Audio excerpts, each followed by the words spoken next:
Do you know who the Brewers could really use right now? They could really use Corbin Burnes. I'm just saying.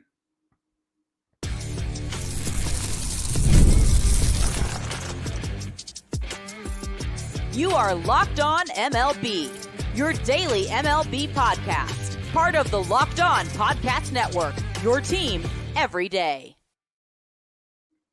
Hello, baseball fans, and welcome to Locked On MLB, part of the Locked On Podcast Network, where it's your team every day.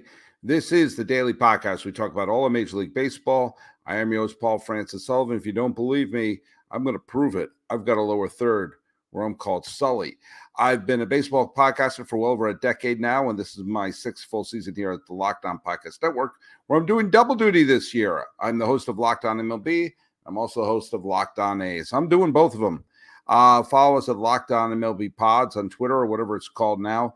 And on Instagram, I am your pal Sully. I'm at Sully Baseball on Twitter, Sully Baseball Podcast on Instagram. And if you're posting anything on any of those sites, be sure to use that hashtag EverydaySully, so I get an idea of who is listening to us every single day. Oh, hey, Andrew AJT, will you finally apologize to the Mets? No, because I'm still not wrong. I talked about it the other day. They have skyrocketed. Now they are one game above 500. Yes, they're a team that's one game above 500 on the outside looking into the postseason in a seller's market. I will only apologize if the Mets make the playoffs. I'm sorry. If they're all in, fine, they're all in. And if they prove me wrong. I don't dislike the Mets. I don't. I think they're in a situation where they could build the team up and they could get rid of bad contracts and be a big-time spender, or be, let's face it, a fringe contender for a wild card spot. They had one of the best months you could possibly have, and they're still on the outside looking in. So I'll believe it when I see it.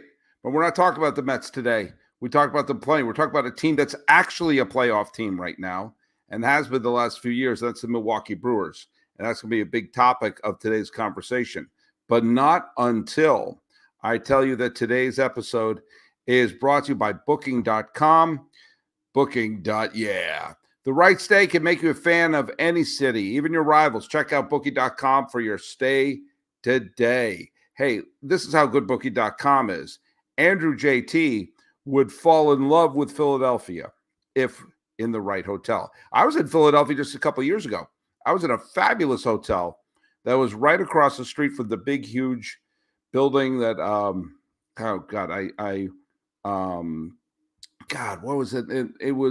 It's right in the center of town. It was used in the movie 12 Monkeys. That's how I know it. Jonathan Curran says, no, he hates the Yankees, not the Mets. Get it right. Hey, this is what I'm on this show. I'm not about hating any team. I'm really not even the Yankees.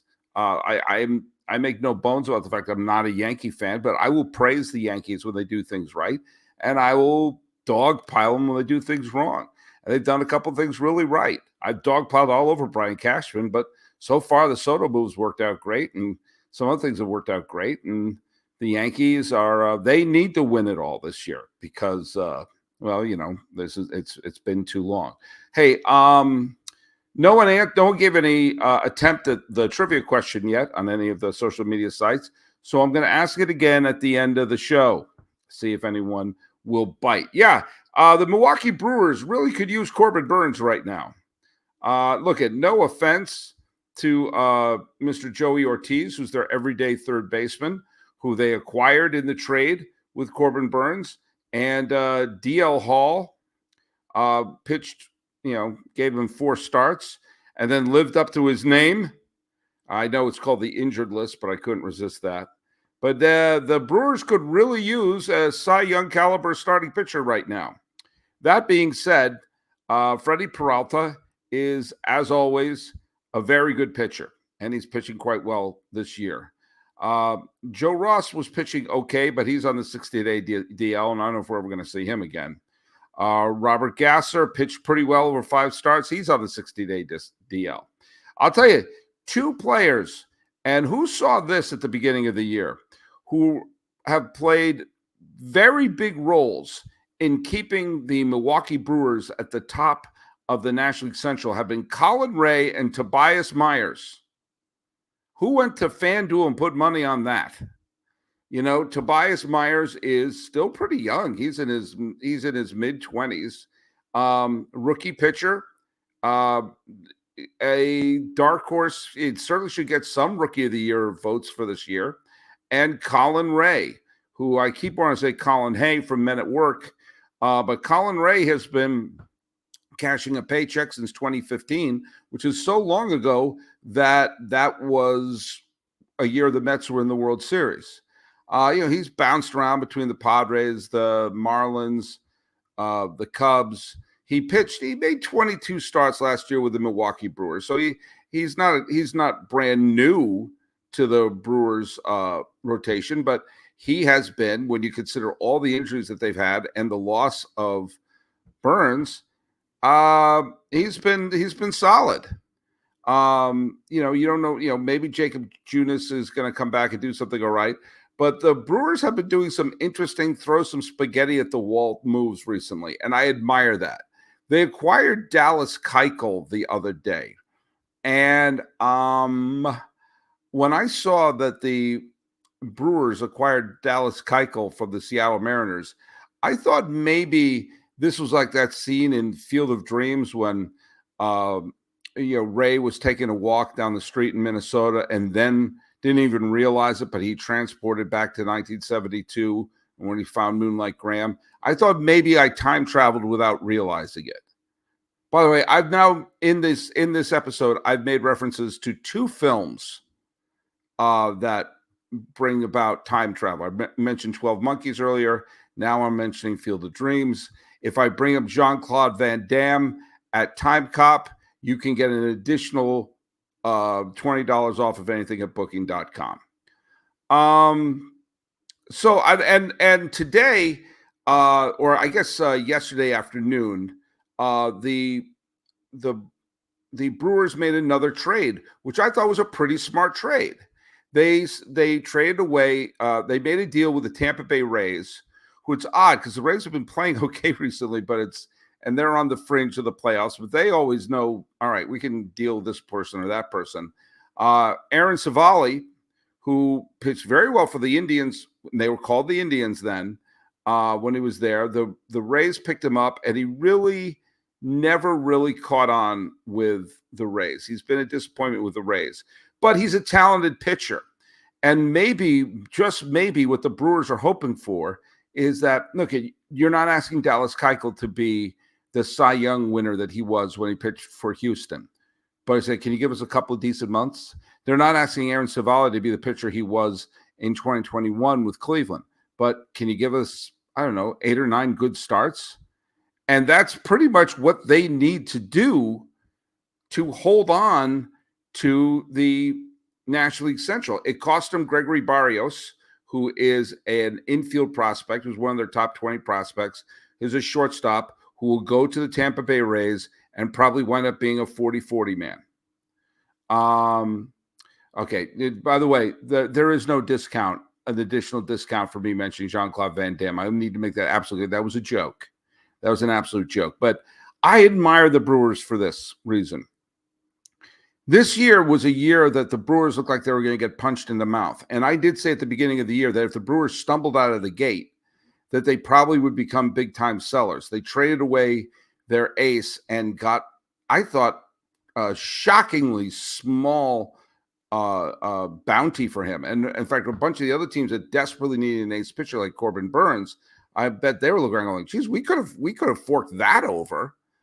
And they lost their manager, the second coming of John McGraw, known as Craig Counsell, was sent, went over to the Chicago Cubs, who looked like on the surface the only team that was actually trying to win the National League Central. And so here we are. We're past the halfway mark of the season.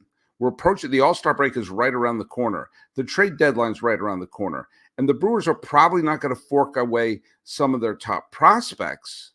However, they are shoring up the team in a way that is reminiscent of what the Braves did in 2021, which is make sure you have major leaguers there. Just they're not going to acquire Tom Glavine and Greg Maddux at their prime. So maybe roll the dice that a couple of these players will have a sense of rejuvenation. Maybe Aaron Civale doesn't like playing in Tampa.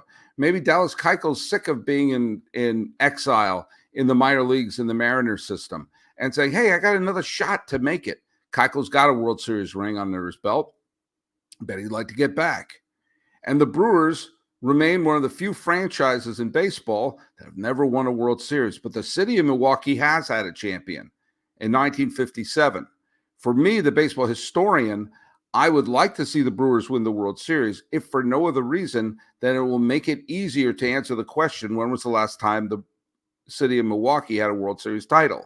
Remember when the Nationals won? It finally made it really, really, really easy to talk about the last time the city of Washington had a World Series title. Same thing for the Brew Crew. So give Mr. Murphy, give the front office, give the team a lot of credit. These may not be blockbuster moves, but in the end, they may be the exact kind of moves that you need to make to win a title.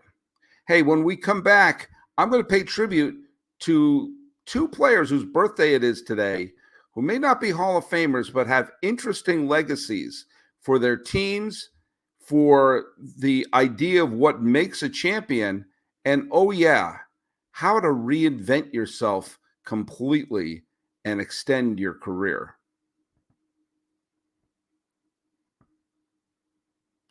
Let's hear from our good friends. Where is it? Let's hear from our good friends over at Ibotta. Now, do you know what Ibotta is? Are you aware at all about Ibotta? Let me tell you a little something about Ibotta, who is one of our sponsors for today's show. You know, this is the time of the year where you need to go out buying a lot of stuff. Here in California, it is 100 degrees Celsius. So you got to bring a lot of things out for the beach, and you got to get things to get the sunscreen. You got to get the things for the kids.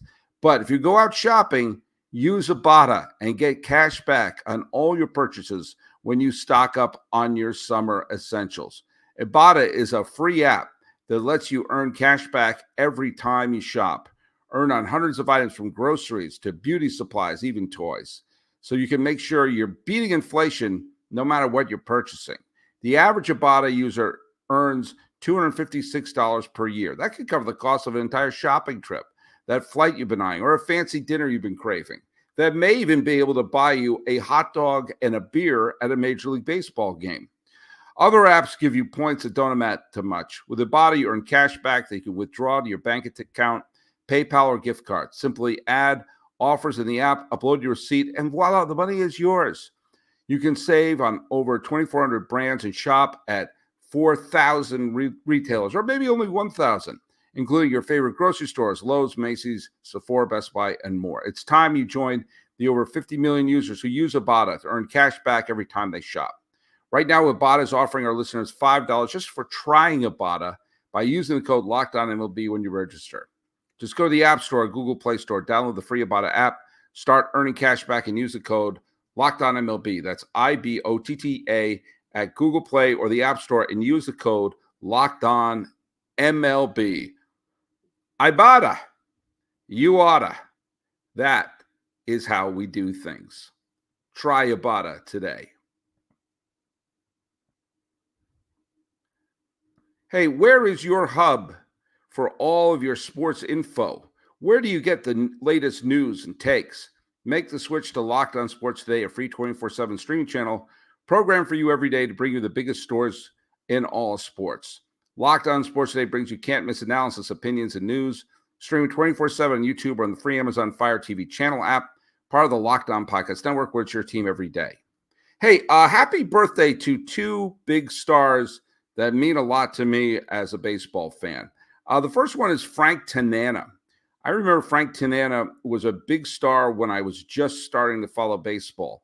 When he was in I remember the 1978 Topps cards had the ERA leaders from the previous year, which was 77, of which the ERA leader was Frank Tanana. Frank Tanana was also a huge strikeout artist. He led the league in strikeouts in 1975 and regularly struck out 275, 76, 77, where he was teammates with Nolan Ryan. Can you imagine going to face California then and finding those two fireballers coming right at you? Now, it's odd because the Angels were actually not a very competitive team then.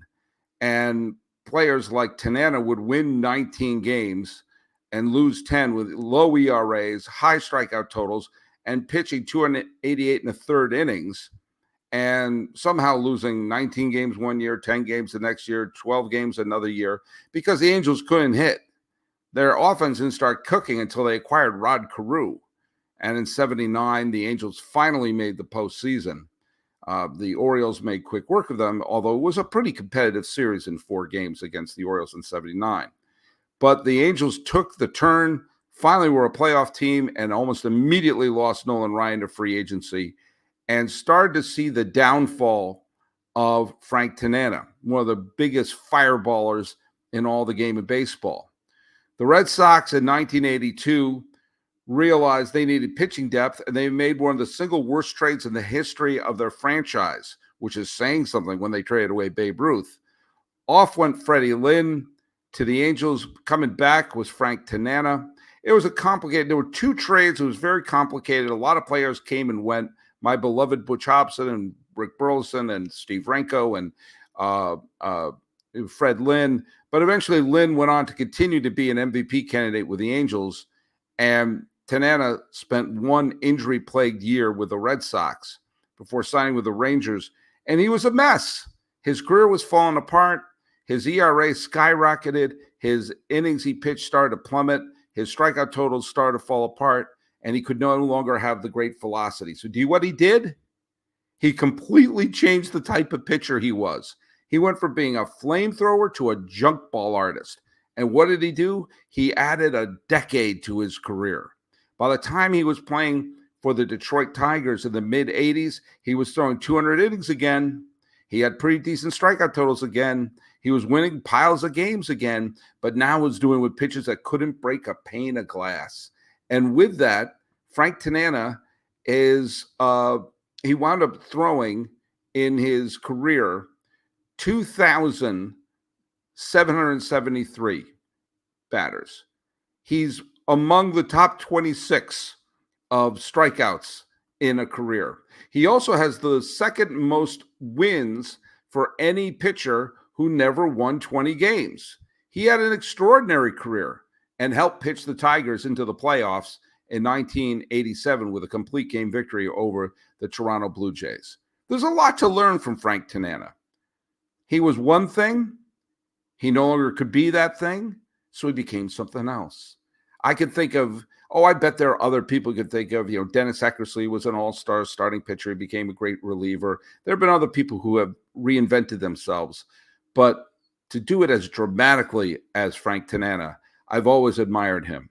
So happy birthday to him. And happy birthday to another great player who, again, if it wasn't for injuries, may have had a decent Hall of Fame case.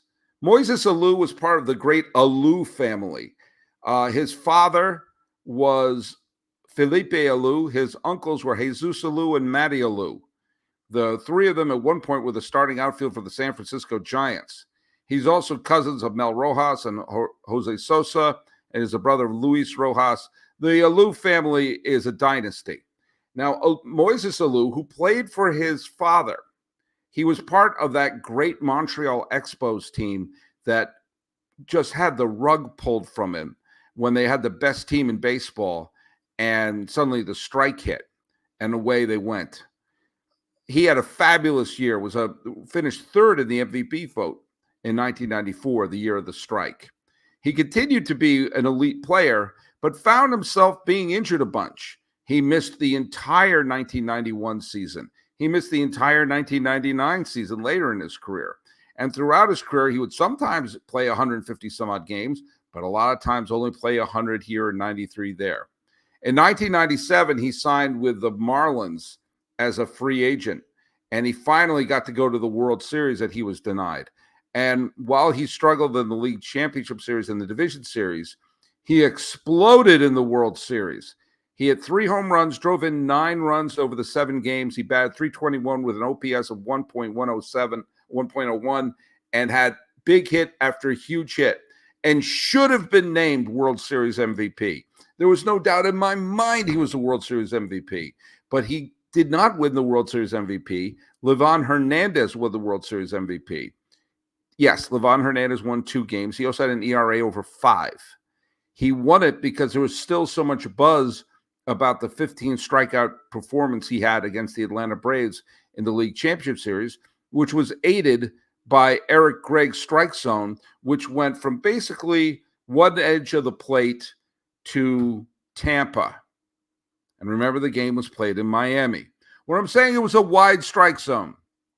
And all Livan Hernandez had to do was not bounce the ball, and it was going to be called strike 3.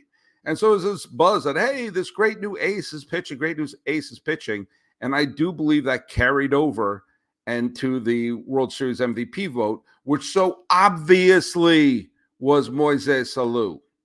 Now, it was Alou's only appearance in a World Series, but he made the most of it. And of course, because he was a member of the 1997 Marlins, he was traded in mid-parade.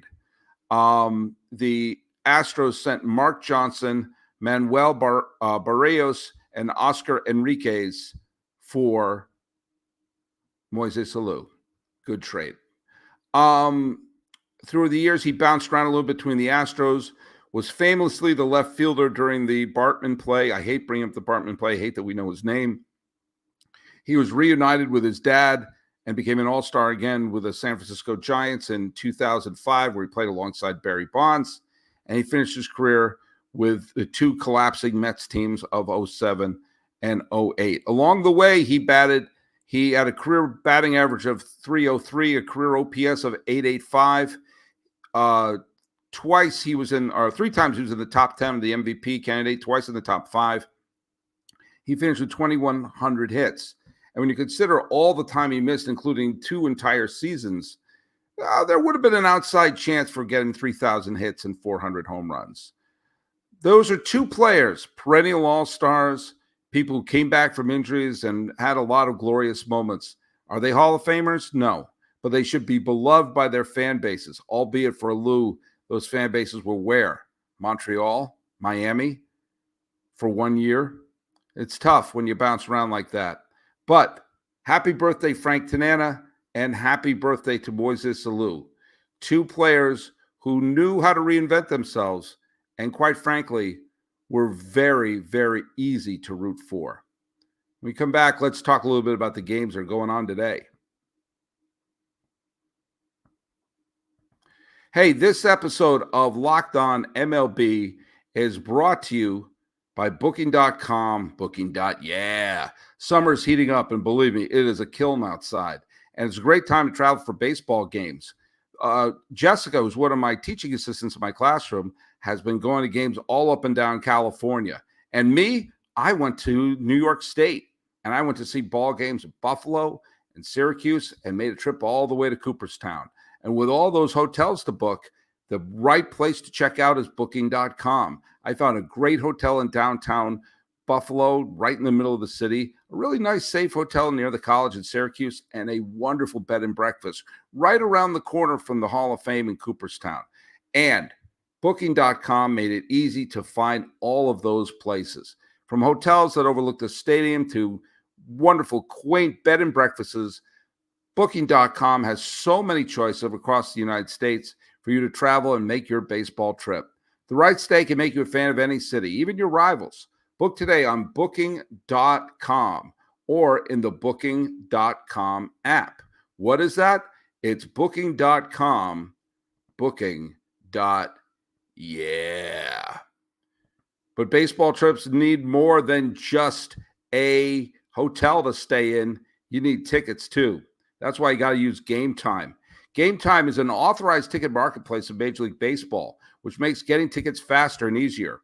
Prices in the Gametime app actually go down the closer it gets to first pitch. With killer last-minute deals, all-in prices and views from the seat, and their lowest price guarantee, Gametime takes the guesswork out of buying tickets. Now, I mentioned my friend Jessica. She went to games both in San Francisco and in Oakland, and she picked out the best seats by using Gametime. She has her sections where she likes to sit in, so she used zone deals, which say, here's the section I want to sit, find me the best deals there. They have seat views. Jessica was able to look and get a panoramic view. She got the lowest price guaranteed, and the purchase was covered with the most flexible customer service policy in the ticketing industry. Take the guesswork out of buying baseball tickets with Gametime. Download the Gametime app, create an account, and use code LOCKEDONMLB for $20 off your first purchase. Terms apply. Again, create an account, redeem the code LOCKEDONMLB for $20 off. Download Gametime today. Last minute tickets, the lowest prices. Do you know what they are? I'll tell you exactly what they are. They're guaranteed. Hey, here's a reminder that Locked On has created the first ever national streaming 24/7 sports channel on YouTube. It's now available on the Amazon Fire TV and the free Fire TV channel app. Locked On Sports Day is here for you 24/7, covering the top sports stories of the day with local experts of Locked On, plus our national shows covering every league. Find Locked On Sports Today now available on the free Fire TV channel app. All right, I was kind of surprised to see there were no day games today, but in a couple hours, the games are going to start. The Brewers and Ray are facing the Rockies and Hudson. It's tough to look at player matchup and pitcher matchups when it's a game at Coors Field. It's always a bit of a toss-up, but we'll see what happens. The Brewers want to hold on to that National League Central race there. The Cardinals are, trying to breathe down their neck. At least they have a winning record in the NL Central, and the Pirates are trying to climb back into that wild card race. Mikolas is pitching for the Cardinals, Jones for the Pirates. All right, the Guardians are starting Williams, making his debut of the year against Fede, who is now he's a trade chip for the White Sox. Bello of the Red Sox and Rogers of the Marlins. Remember, Rogers was a talented pitcher for the Marlins. Remember, the Marlins went to the playoffs last year? One of the most intriguing matchups is Blanco, who always seems to be on the verge of throwing a no-hitter, against Kikuchi, who might be on the trade block, as the Astros are making a real run at the American League West, and the Blue Jays may be selling everything that isn't nailed down. The Reds want to get back into contention. They won yesterday against the Yankees. They're playing on Amazon, for those of you who are going to be screaming at the TV saying, where the hell is the game?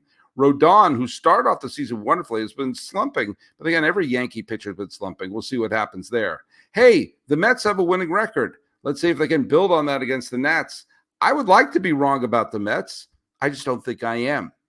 Hicks and the Giants against Sale and the Braves. What a season Sale's are. Why can't the Red Sox find players like him?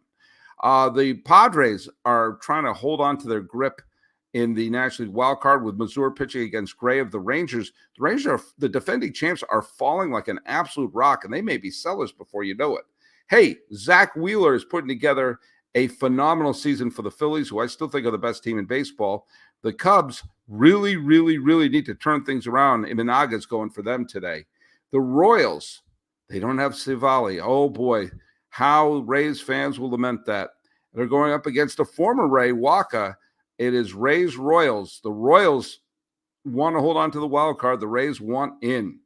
The American League Central is bizarre because I thought the Tigers were going to be contenders. They're not. And the Twins are, and they're facing off this evening. Hey, check out Locked On A's, and I'll tell you all about the Angels and the A's. Those two teams are going nowhere, but there's a little bit of pride in California, and the A's want to at least finish within striking distance of the Angels. The Rocks and the Diamondbacks. Stone's pitching for the Dodgers and the Diamondbacks. Stone's pitching for the Dodgers. The always intimidating TBD is going for Arizona.